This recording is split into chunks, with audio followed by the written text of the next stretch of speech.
Who won the Jake Paul-Anthony Joshua fight? Anthony Joshua delivered the knockout to Jake Paul that many expected he would. It just took a bit longer than anticipated. Joshua dropped Paul midway through the 6th round after Paul survived the first few rounds with a controversial style that drained time off the clock. There were concerns heading into the event about just how legitimate the main event was.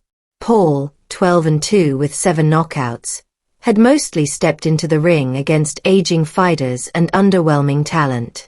Joshua, 29-4 with 26 knockouts, represented a complete departure from the norm. A 2-time unified heavyweight champion and Olympic gold medalist who stands 5 inches taller and 30 pounds heavier than Paul. The event was sanctioned for 8 3-minute rounds. Joshua needed just 6. Paul spent much of the first round hanging back by the ropes and making Joshua chase him. This worked, if only for a moment. Paul landed the first 2 blows of the bout cleanly, but it wasn't long before Joshua returned a few big rights.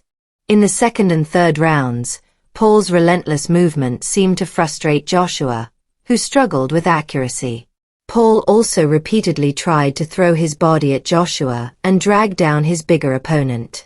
After multiple slips in the 4th round, the referee stopped the fight to warn Paul against his dangerously dumb tactic. It wasn't the most graceful strategy to begin with, though it got Paul through the 4th round of a fight many assumed would end much earlier. Fans were loudly booing throughout the action, up until Joshua knocked down Paul midway through the 5th round. A stunned and fatigued Paul went down for a second time moments later, but survived until the bell. He didn't last much longer after that. Who is Jake Paul fighting next?